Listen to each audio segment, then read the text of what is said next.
See, I knew there was more to this than what I had thought. You know, and the funny thing is, the information is out there too, whether you're looking on the internet or in a book by Ian Stevenson. Now, what am I talking about? Reincarnation. My name is Chris Shaw, and my experience with reincarnation has been that funny feeling I get in the pit of my stomach whenever I drive past a big oil refinery or a big industrial complex. You know the feeling that I'm talking about, kind of a cross between nervousness and deja vu all at the same time? And I've asked myself the question, is it possible that a previous life's experience can somehow affect my current life? I guess it would make sense if there really is something to reincarnation. Now, as you watch the following, I ask that you keep an open mind so you can decide whether you've ever lived in another life. Reincarnation or rebirth means that there really is no such thing as death. It means that a man or woman is not a physical body, but rather that the body is a suit of clothes for the inner person. It means that life continues in an unbroken stream, now in this condition, now in that condition. It is a grand unbroken cycle of birth, growth, adulthood, old age, death, reflection in a spirit realm, and rebirth. Life thus becomes a school with opportunities to experience life in various cultures and situations. In modern America, a small number of pioneers have been researching reincarnation, taking various approaches. Foremost among these is Dr. Ian Stevenson, who for over 40 years has been studying children who appear to remember details from their previous lives. His book, 20 Cases Suggestive of Reincarnation, outlines these cases in rigorous scientific detail. The main thing about Stevenson's methods that appealed to me was that he had found a very interesting phenomenon, which is children who are just learning how to speak. Some of their first utterances are things like, "You're not my father," or "You're not my mother," or "My house is bigger than this," or I live in another town. I want to go back to my village." Or they'll say something like, "We don't eat food prepared that way. We eat it prepared in a different way. And I don't have 3 sisters. I have 2 brothers and a sister." And it goes on and on like that. And these are impressive because where an adult could come up with all sorts of information from a lifetime of reading, of seeing movies, of talking to people, these children who are just learning to speak have a very limited amount of experience from which to draw information. So when they specifically name a person, say, "I was so-and-so and I lived in such and such a village," and you can find that person did exist in that village that was named. And when the child makes 20, 30, 40 statements about the person who had lived in that village, and most or all of them turn out to be at least fairly accurate, you have to ask yourself, where did the child get this information from? My book, which is called Old Souls, recounts the 2 trips that I took with him, and really my struggle to come to grips with what I was seeing and to try to find a way to explain it.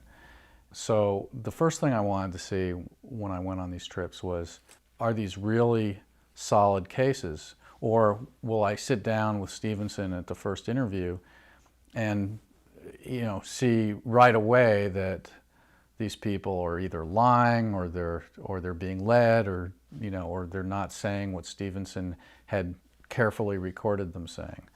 And I thought that that was a possibility, and that was certainly what some of his critics would have you believe. But from the very beginning, it was clear that these people were saying exactly what Stevenson had reported in his case studies. My interest in reincarnation isn't so much a personal interest as if I like the idea of myself personally reincarnating. I'm actually, like other philosophers, interested in what human beings are. And the standing debate between philosophers has been whether human beings are more than just bodies governed by the laws of physics. If you take these cases seriously, you will have to conclude that the best available explanation for this data is that some people do reincarnate. And what people will say is, well, you know, there are all sorts of alternative explanations to the data. Some people deny that there's data. Some people say people like Stevenson and others make it up. And by the data, I mean, as we sit, there are at least 6,000 to 7,000 cases, strong cases, that have strong logical characteristics, but probably 250 reasonably close to being ideal cases, where the subjects have all the memories of the former subjects, memories that only the former subject could have. They have the skills the other person had, even skills that couldn't be learned, like playing an instrument or speaking a foreign language that they hadn't been taught. And they'll have body scars where they received wounds that killed them, their mortal wounds. There are at least 250, 300 cases that are very strong that way. And so people say, well, that's not enough. You know, well, how much is enough? The question is, explain the data in the best cases. Cases of children remembering their past lives are not limited to countries where a belief in reincarnation is prevalent. There are also American cases, though these children tend not to remember as many details as their counterparts in India. Carol Bowman, author of Children's Past Lives and Return from Heaven, investigates these cases and educates parents about the importance of listening to their children's stories. The truth is, we really don't know how common it is in the United States because most parents haven't been exposed to the idea that this can happen before my book came out. That's really the first time that this idea has been mainstreamed. So what I'm finding is, as people are finding out about the phenomenon, they have the, oh, that's what that was experience, where they identify it in their own experience when they were children, or they relate back to something a child may have said when they were young, or hopefully what a child is saying in present. When my book came out, my daughter's language arts teacher in high school embarrassed her by reading the first 2 chapters. But after he read the introductory chapters, out of 22 kids in the class, 3 thought that they had had past life experiences when they were little. After talking to many parents about their children's memories, I kept hearing the same things over and over again. I found that there were common features to these memories, and I distilled these features into what I call the 4 signs of past life memory. And the first sign is matter-of-fact tone. When children speak of memories, they're very serious, direct, and you can tell they're not joking around. When children talk about a fantasy, you can tell there's a lilting quality to the voice, and and this happened, and then this happened. But it's with past life memory, it's very direct and serious, which immediately gets our attention. And the second sign is consistency over time. When children speak of their past life memories, they tell us the same stories with the same details over days, weeks, months, and even over a couple of years. And when children, especially 2- and 3-year-olds, make up a fantasy story, they usually don't remember it the next day, let alone the next week. So that's another indication. And the third sign is knowledge beyond experience. Children will speak of things that you know they haven't learned in their 2 or 3 years of experience. They can talk about what it's like to die in the trenches of World War I, and you know that they've never been exposed to that information. The fourth sign is corresponding behaviors and traits. A child may tell a past life story and may have a phobia relating to the story. For example, in my son's case, he spoke of dying on a battlefield, and he had a phobia of loud booming sounds, which related to the past life experience. So these behaviors or traits or even physical characteristics support what the child is telling you about a past life. So that's another very strong indication that this is not a fantasy. Hugh was probably somewhere around 3 years old, really not much older than that, and he would be playing and I would be laying on the bed with him or playing with him or whatever it was, and he would tell me about the city. It was a small town, and for probably, I would say probably the first maybe 10 times, I didn't even really pay attention. He was playing, he's telling me about this town. But one day he said, in this town, we were pretty well-to-do, Mom. We had a car. And that really struck me funny because we had 2 cars. Everybody we knew had a car. It wasn't a big deal to have a car. And why it would stand out, you know, that this was rich, that's the first time I decided, oh, this is kind of funny. So then I started asking questions. I asked him where the town, what did it look like? And he said it was a lot of wood buildings. And I asked him where it was, and he said at the foot of a mountain. And all through this, that's about as much as I could get, except little things like I asked what was the name of the town, and he would tell me, you can't understand what we called it. And that struck me funny. I can't understand what we, you know, things like that really started to hit with me. I started calling my mom and saying, Mom, you know, I've got to tell you what Hugh said today. And a lot of times if you sat down to talk to him, he didn't care to talk about it. When he wanted to, that's when the details came out. So after that, we sat down one night and I said, what did you do in this town? And he said, not much of anything. He had some money. He didn't work very hard. And I said, were you married? And he said, now this is the one point that I wish someone could have seen, Hugh. He looked up, he looked at me, and he went, yes, her name was, and I don't remember, but it was not Pam or Susie or Margaret or any of his aunt's names. It was a name that it was more along the lines of Marinka or Marusha. And he went, oh my God, was she beautiful. And that's the first time that I think I had chills. I mean, it was just, this was a 3-year-old little boy talking about his wife. One of the other things that I thought was strange for my 3-year-old son was that he told me that he had another mother, but he didn't like her as well as he liked me. And he felt that through his life she didn't really like him. But he was the one that got the money from the father, so she liked him, or she put up with him. Now those are my words, not exactly Hugh's. And then the other really chilling thing was I asked him what happened in this town, and he said that he died there. And I said, how did you die? And he said he was in his car and they were driving up a hill, and someone came out from the back seat and put a wire around his neck and tightened it until he was dead. And he said, Mom, I tried, I pulled at it, but I died. And then, I mean, even now, it's kind of an emotional thing because he was such a little kid to be telling me this. And we didn't read stories like that. He was pretty much a Sesame Street kind of kid, so we didn't, that he would have gotten it from somewhere like that. And in the telling of it, it was really kind of matter of fact at that point. Yeah, that's what happened. He put a wire around my neck, and then I asked him what happened next, and he said, I went to heaven. And I said, what was it like in heaven? And he said the best way that he could tell me was it was anything, just anything. And he waited for me. And then when I guess I was ready or he was ready, he chose me, which I thought was a pretty interesting concept. And he likes me much better than the other mother.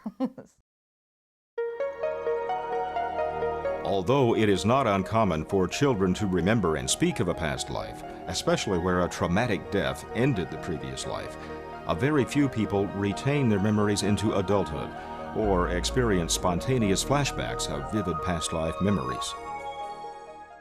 It was the first time I'd ever eaten Indian food, and I don't know why I'd waited so long to eat Indian food, but the smells in the restaurant just transported me. When I walked in the door, I thought, wow, that's incredible. Why have I never done this before? And so we ordered, and as the food arrived and I started to eat, all of a sudden I was somewhere else. Just that fast, just plunk, and I was somewhere else, and I was a woman. And I was sitting under a gorgeous decorated canopy on beautiful thick cushions. And there was a man to my right, and I knew he was my father. And there was a woman to my left, and I knew it was my mother. And then there was a young man to her left, and I knew it was my new husband. That this was my wedding ceremony. And there was a huge parade happening off to the right, coming up close to where we were sitting. And it was elephants. It was a whole string of elephants, and they were like completely decked out. All the bangles, all the trappings, with people perched on them and people walking beside them with their guiding sticks and everything. And there was music playing. It was like the whole village was there. Everybody, to the last child, was in attendance, and everybody was just celebrating and so happy. And I realized as I was watching this procession coming up towards our canopy that this was my dowry getting shared with the village, so the whole village could see what the dowry was and the gifts that my father was giving to my husband's family on the occasion of my marrying this man. And it was just incredibly profound feeling. I was so joyous I could hardly stay in my body. It was as if part of me was lifting out of myself. The joy was so intense, and the happiness of the whole congregation was outstanding. It's as if my father was so loved and so loved his village that he fed everyone and gave gifts to everyone. He was so happy, and he was such a loving, caring person that he shared it with every single person in the whole village. It was amazing. And it was indescribable. The joy was just so complete and so profoundly shared by everyone. And then it was over. I'd never read a magazine or a book on the Civil War. What little I learned from school was mainly the North and South got in a fight over slavery, and that was pretty much it. If you were to ask me to name a battle, I might be able to come up with Gettysburg and Appomattox, and that'd probably be the extent of it. Probably a year after I saw the Battle of Antietam, Ken Burns series, I happened to be in the area of Carlisle, Pennsylvania, not too far from Maryland. We were heading down that way. We were antique hunting, and coming close to the battlefield. So I asked my wife if it was all right if we made a little side trip over to the battlefield. She didn't mind. I wanted to see three places. The battle consisted of three battles, mainly the cornfield, the sunken road, and Burnside's bridge. We stopped at the cornfield, walked around a bit, looked at monuments. That was the end of my wife's historical career. She ended up sitting in the car. So the next stop, we went to the sunken road, and I walked over to the sunken road, and there was a description on a tape recording there of what transpired during the battle. After I listened to that, I walked down into the road and took a left turn, and hadn't gone too far, and had a very strange experience. The only way I can describe it, it was sort of like a anxiety reaction. I describe it as if you could take the saddest you've ever been and magnify that about 1,000 times. It was that I felt grief and anger, and I became very short of breath. I started crying, and I'm not normally prone to bursting into tears. About a year and a half after that experience, was at a friend's birthday party. Just happened to be born on Halloween. It's strange. His wife went to the nth degree to do his party up real nice, rented a restaurant, had a cartoonist doing caricatures, and a palm reader. She wanted to have dressed up as a gypsy, but the woman was very serious about what she did. She refused the gypsy costume.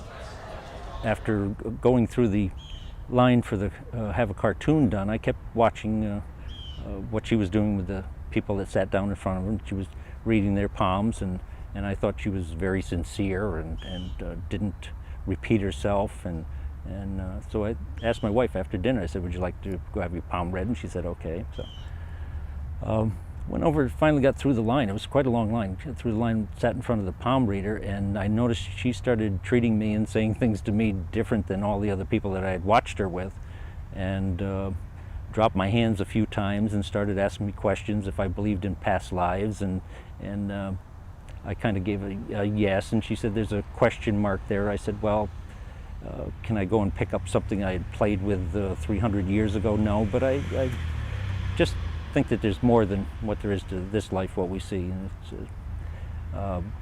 I said, strange things have happened, and she said, like what? And I told her the incident that happened at the sunken road, and she proceeded to tell me that that's because I had been there, and I had been wounded there, and at that time she said, you even died there, but you were hovering over your body, and you were very angry, and you yelled, no.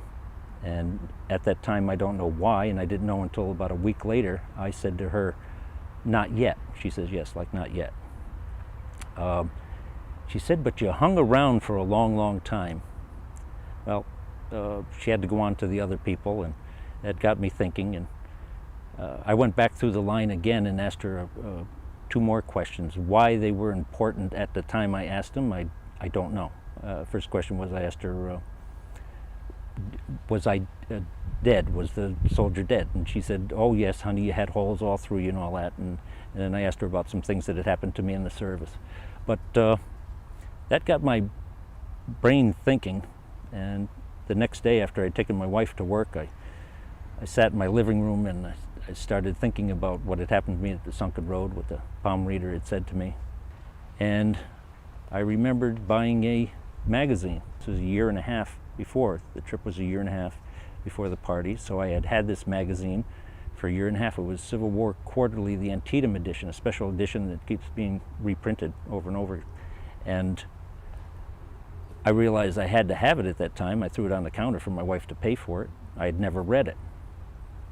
And I knew exactly where it was. It was in with our phone books. I had always kept it with the phone books. So now I realize I have this Civil War magazine for a year and a half that I had to have, and I had never read it.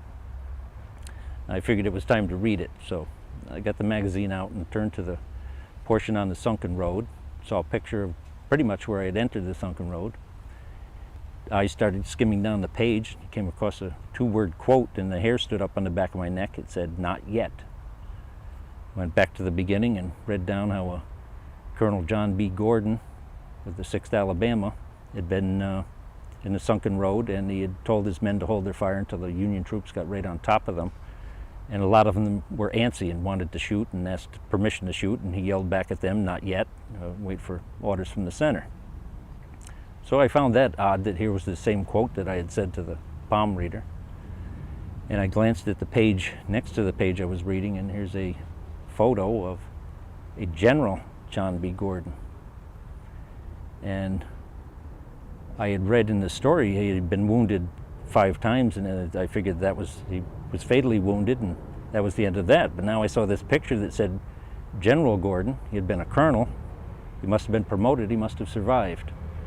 When I looked at the face, the hair went up on the back of the neck again.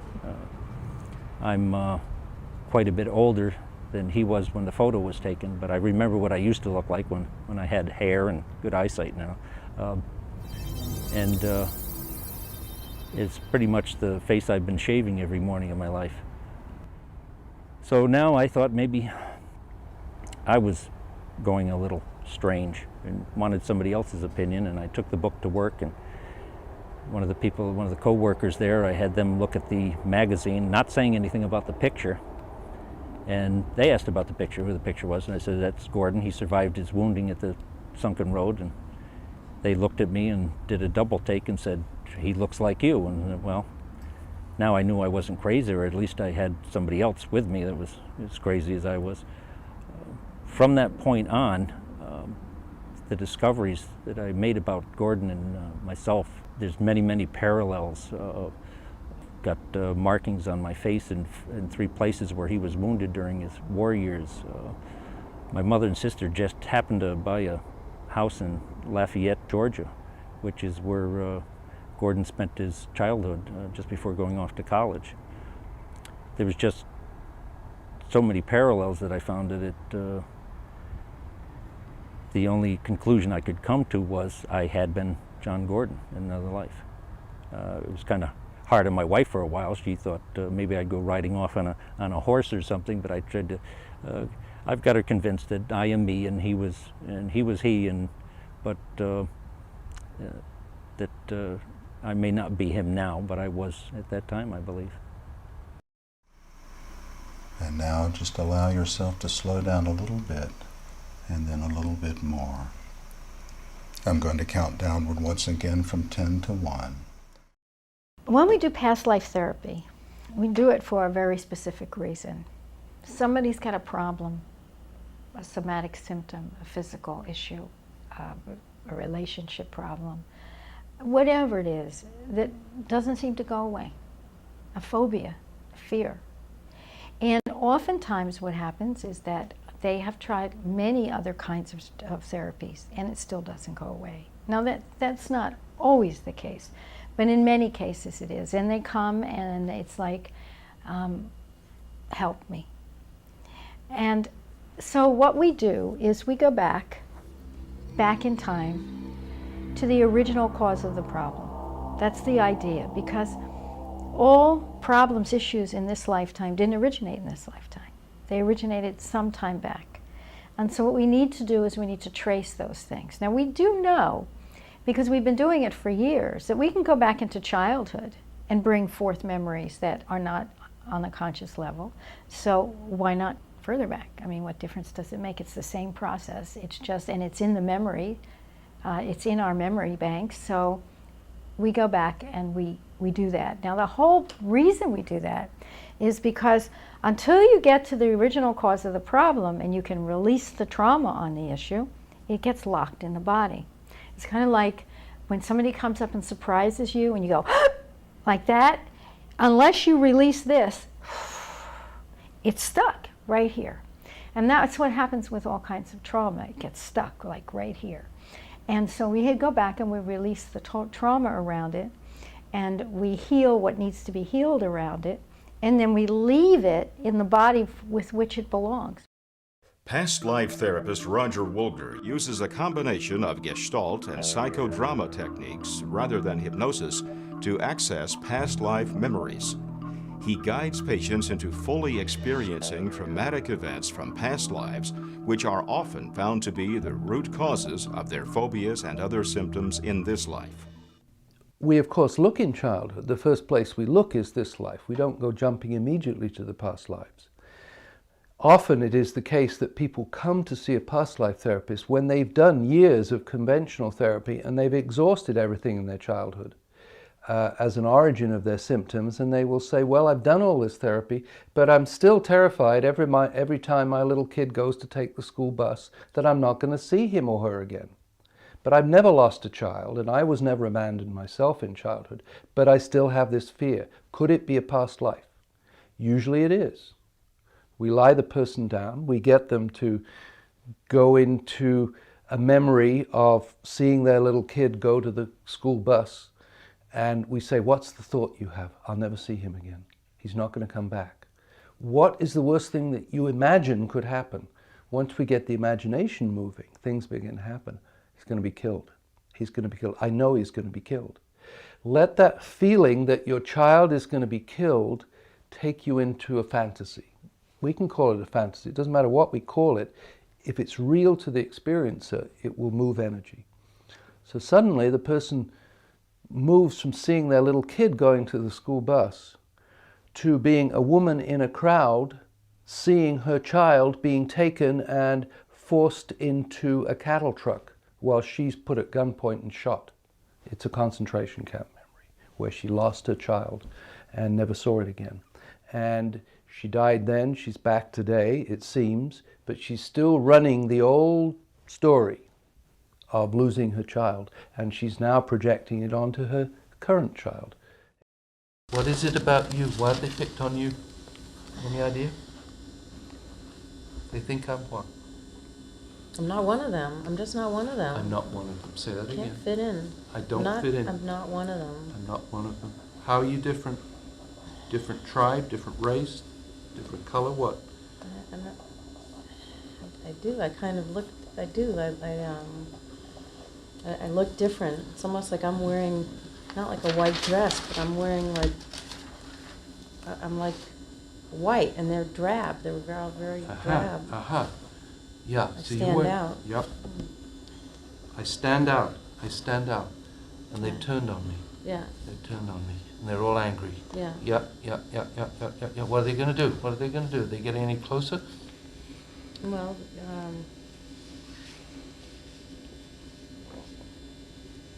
Feel it, feel it, feel it. What are they doing? What's happened to your breathing right now? oh, I'm stopping. Right. Okay. Breathe. Breathe.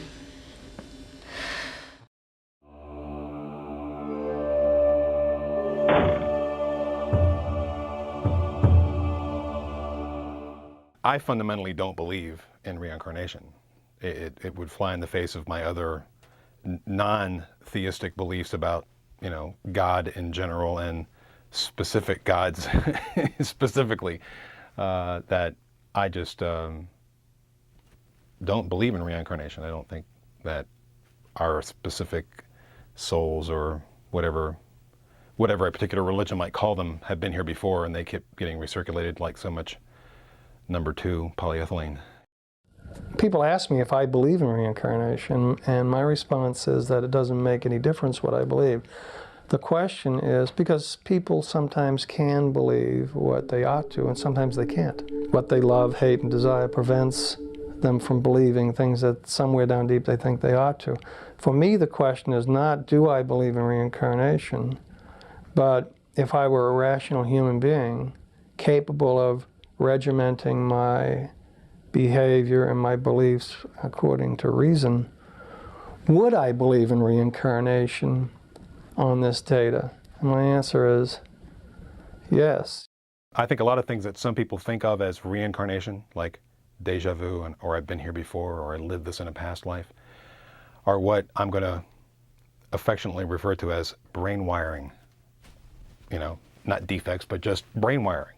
When you look at the complex interconnections that make up even an average human brain, I mean, you're talking about something that some people have called the most complex thing in the universe. Okay.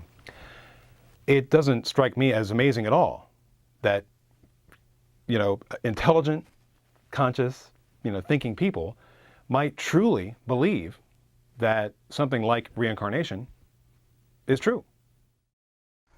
The imagination and the subconscious long-term memory of things that have happened in our own life and past life memories, I believe, all come from sort of the same general place. And I like to think of it as a grid that's outside of the brain and outside of the cranium. It's not contained in here, it's out there somewhere, and we have a connection with that that's more like a spiritual connection. And that when we access those memories, which are real, past life memories, it feels like imagination, because when we imagine things, we're going to the same grid. We've come to view the way past life memory operates as not very different from the way current life memory operates. In other words, when we recall or retell a scene from our childhood in this life, it's not going to be an exact photographic or filmic reproduction. The mind isn't a film camera. The mind is a creative organ, if anything, and it will piece together images to make a likely story. Remembering is exactly that, remembering. It is putting the pieces, the members together. So if we remember a childhood birthday scene, we may well recreate it in our imagination as we are retelling it. We call it a memory. It does indeed correspond to events that happened, and these are almost certainly images that were left in the psyche, in the brain in some way from the event. But the way we put it together is a little artificial. The same thing can happen in past lives. People can have fragments of a past life memory, and in order to make a complete picture, when they're telling the story in regression or under hypnosis, they may elaborate, they may embroider. It doesn't mean that therefore the story is untrue. My fundamental beliefs really fall into the scientific method of rational thinking, in terms of, you pose a question, you pose hypotheses, you test them. If if you're correct, you get demonstrably similar results every time you perform the experiment. If you don't, you keep looking. I have a PhD in electrical engineering. I, as a physical scientist, don't have any problem at all dealing with this world of the hypnotherapist, and the reason I don't is that I have been able to resolve within myself the logic of what we're doing, and I can get predictable responses in many cases by doing certain things in certain ways. Short of smoking guns, 8x10, in large glossies, physical evidence, how are you going to look somebody square in the face and say, no, I know that you didn't live that past life? I can't say that to a person who believes that that happened to him. I can't. I can believe that I don't think it really did. We had a lady in a workshop who remembered very clearly the life of a painter at the time of the Renaissance in Italy.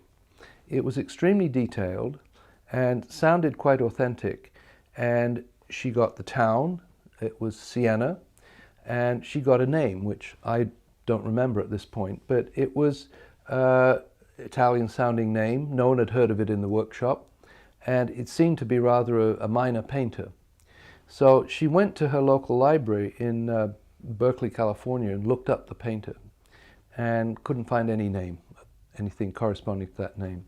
So then she went to the university library and tried the art department there. Still couldn't find the name. At that point she was ready to give up and thought she must have made the whole thing up. And a friend said, have you tried the Courtauld Art Institute or someplace like that? Somewhere else, San Francisco, or I'm not quite sure where. Anyway, she did research at a major art institute, and in a big 5-volume history of Italian art, she found the name. And then she got quite excited. And so she booked a holiday to Italy. She'd never been to Italy before. She got on the plane, arrived in somewhere, Milan, took a car to Siena, and when she got out of the car in the central square, she said, I know exactly where we are, and started walking around the town without any kind of a map. And she said, this is where it is, and she led her husband down a little street, and at the bottom of the street, in a medieval house that's still standing in Siena, mostly medieval houses, there was a plaque on the wall with that painter had been honored by the Italian tourist agency. Never been to Italy in her life. I went to this seminar, the LRT, Love and Relationships Training, and I went because I was invited, and this person was talking to me about, all these things they would be doing, and I didn't want to look stupid. So I pretended like, oh yeah, I've heard of all this before, and I went to this seminar, and people started talking about past lives and energy this and enlightenment that, and I started getting a little nervous. And then they were standing up saying, well, in my last past life regression I realized, and then I thought, I'm in a room full of crazy people. So what happened was I was afraid that these crazy people would hurt me, and I figured I better pretend like I'm one of them. So they kept talking, and I was nodding my head as if, oh yeah, sounds like something that I know about. But inside I was thinking, don't let them know you're not one of them. These are the pod people. So what happened is during this seminar, we're supposed to have what was called a group rebirthing session. And I had no idea what that session was about, what it was supposed to feel like, and or anything. So what I decided is, whatever it is, I'm going to fake it. They will never know that I'm not one of the pod people. In the beginning, I was acting out what I thought you're supposed to be doing, right? I'm laying there going, yeah, I'm feeling it. But something happened. I did start feeling something.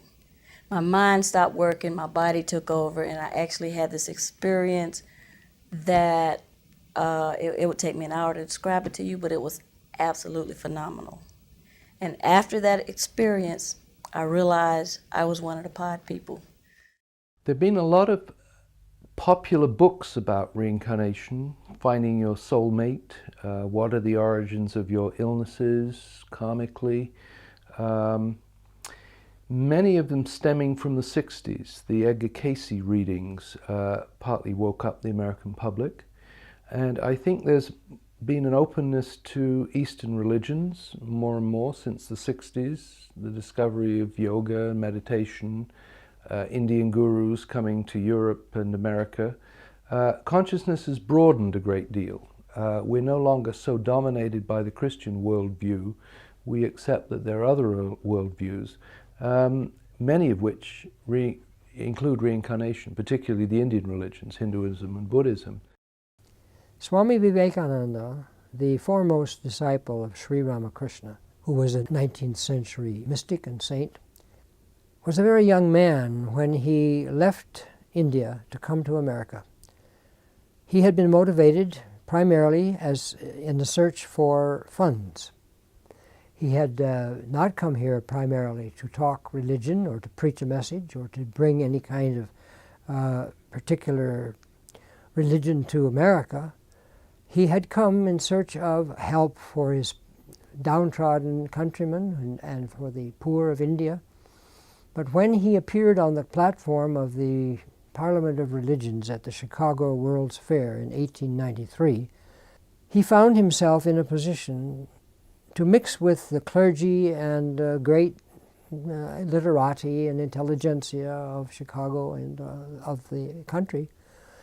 And he found that he was in a position to influence thought. He met important people like William James and many of the educators and prominent people of the time at the World's Fair. And he discovered that with the charisma which he had, he was able to hold audiences spellbound. There were crowds there of thousands of people, 4,000 people gathered in the hall at a time. In fact, they used to wait through long-winded sermons by other prelates and ministers just for a chance to hear Vivekananda for a few minutes. And they put him on almost every program because he was so good. He became the star attraction at the Parliament of Religions. Now, one of the things that he introduced to America, well, I wouldn't say that he was the first to introduce it, because before him there was theosophy here. There were ideas of reincarnation from esoteric movements that had already arrived in the West from the East. But as you know, reincarnation is an Eastern idea primarily. And when he came, what he brought was a very reasoned and logical interpretation of reincarnation, willingly admitting that it was not his own experience of which he was talking, but he was delivering the message of the Scriptures. And one of the messages of the Scriptures was, of course, that reincarnation is not the last word. And that's probably his unique contribution to this subject in America. The fact that he believed in the all-pervasiveness of the soul. The soul is omnipresent, he told us. There is no place where it can go. So when we die, how can we go anywhere? How can we come back when the soul itself is everywhere and always? But that's a very high experience, a very high realization. Only a few people can ever reach that perspective. So he really took the Parliament by storm, and then he went on a tour, about 2 years tour of the East and the Midwest of America. On many platforms, churches, synagogues, he spoke, and had large audiences, and he was able to deliver this message of Eastern wisdom. I don't know whether I was excessively conservative or whether this was something that was similar to what was going on in many Americans' minds at that time. But immediately when I ran across some of the basic concepts about reincarnation and karma, I had a distaste for it.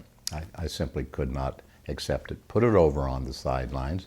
When I read through Mayor Baba's discourses on reincarnation and karma, I sort of said to myself, oh well, there's this subject, and I still don't feel terribly good about it. The first time I ever saw Baba face to face was in 1952 in New York. And there were several things that I knew instantly. And the first thing that I knew instantly, even though I just am not a psychic individual, I knew instinctively that he knew me better than I knew myself. And that was an astonishing thing to know, clearly. And the other thing that was even more startling, but it was the answer to an unexpressed lifetime desire, and that was I knew he accepted me totally, as I could not even accept myself. I think one of the most fascinating attributes of Meher Baba was simply the fact that the things that were important to you, they just came some way inside of you and not through spoken words. He just was, and you felt the impact way down inside. And very often you didn't even feel the impact until you had left his presence and then started your normal life. And so one day I remember when I ran across again the word reincarnation, and attached to that inevitably karma, I just suddenly knew inside of myself, this was my mathematical nature, that the only way the equation of creation worked out was for reincarnation and karma to be a fact and carrying it along. This is very clearly explained by Meher Baba. He simply says that as a human being, we have, I always think of it as 4 things, important basic parts of ourselves that are lined up vertically, and at the top of it is what he calls the drop soul. And then associated with the drop soul, certainly by the time that one has reached the human stage of evolution in this reincarnation process, the individual drop soul has a very clearly delineated mental body, a very fine vibrational mental body, and then somewhat more dense subtle body, which tends to be more in the energy and emotions sphere of creation, and then our physical body that we know so well. Baba simply says that each time there is a happening, an experience, an occurrence in the life of an individual human being, a drop soul associated with these bodies, the record of that is stored, established in the mental body. When the physical body finally is worn out, just like some clothing or a car, and it just can't function anymore, then it so-called dies. Nevertheless, the drop soul God continues to be closely joined with and associated with the mental body, and the subtle body still remains. And he says this combination of threesome then go to something called the astral plane, which he says actually is not a plane or a separate world, but something that I call in my physics jargon an interface between the subtle and the physical spheres. It's not in the subtle, it's not in the physical, but it's in between the two. Bob is not the first one who's pointed out that when you die, drop your body, leave your body, that you go through something, let's say, like a motion picture record of what has occurred in the life that you have just gone through. And Baba says that you go through it terribly vividly with much greater emotional experience than even when the original experiences were there. But out of all of this then, what remains then, the drop soul, the mental body stored, but with this just past lifetime sort of burnt to a cinder, to an essence, to its essence. And he says that's stored as inherited wisdom, and from one lifetime to another it's stored and accumulates, stored in the mental body, and in that same mental body are stored still the recollections, the history of what the previous lifetime was, and the previous lifetime, and the previous lifetimes. Someone says, well, let's try hypnosis and see if we can do it in that particular fashion. Meher Baba is fairly clear, and I'm afraid maybe for many people's taste, a bit frighteningly clear on this. There is a wall between the consciousness of the present life and previous lifetime stored records. And he said, actually, it's for a pretty good reason, because the variety and also the strength of those previous lifetime recordings is so varied, so complex, and in many cases oppositional. This lifetime is way over here, and that lifetime was way over there. And if all of a sudden we break through the protective wall and these things come out, you know, he said, this can be, or would be if the individual has not done it, one of the most upsetting things that could possibly occur to him. And in the usual human state of emotional being, the individual is just not strong enough to encompass and to be able to handle and digest and then go on beyond these tremendously varied functions. So Baba simply says, don't tamper too much with this protective wall. Now, he was talking primarily with people who were just for their own curiosity trying to recall previous lifetimes. When children so earnestly talk about a past life memory, it has a profound effect on the adult who witnesses this, because they're convinced by what their children are telling them that the child has lived before. So if the child has lived before, that opens up the possibility of reincarnation for the adult. And in many of these cases, the parents had absolutely no belief in reincarnation before their children started talking about their previous lives. Once the children did and the parents acknowledged it, they had to reevaluate everything they had been taught about life and death. There's many cases where you can find where the parents were quite apparently strangers to one another, where one or both of the parties did not want this to be the case. And then how do you explain it? And you start coming up with things like, well, maybe there's some sort of subtle cultural cueing going on here, you know, where the child will say something and the parents will elaborate on it and they'll get information. But after a while, the possibility of that seems to be a little more fantastic than the possibility that the child, I mean, given the long lists of detailed things that this child has remembered accurately about some stranger's life. So after a while, you begin to think, well, this is a real phenomenon. Whatever's causing this, there really are children who are just learning to speak, who seem obsessed for some reason about the life of a complete stranger, with very mundane and some often quite unattractive lives. I mean, why would a toddler be fixated on a 25-year-old mechanic who died in an unglamorous car wreck? Not only is it rational to believe in reincarnation, but all the counter-arguments seem to fail. There's no good reason to disbelieve it.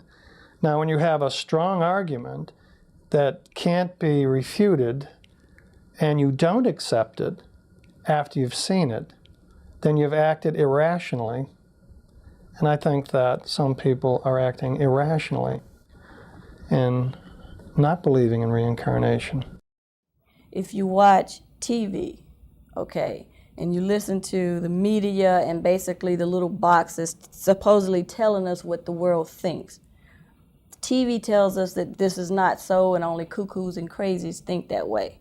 But if you don't watch TV and you don't listen to that garbage and you meet people and you meet more people and you go to this seminar and you read books, then you find that there are so many people that believe this. So you have two things going here. You have a reality over here that says more and more people are believing this, more and more people are getting in touch with this. This is all part of what we humans have to do to grow and go to the next step. But if you look at that little box is saying nobody believes that except the cuckoos, and there's not that many of them, but we want you to know they're crazy. So there's two realities going on. It's like, which reality do you buy?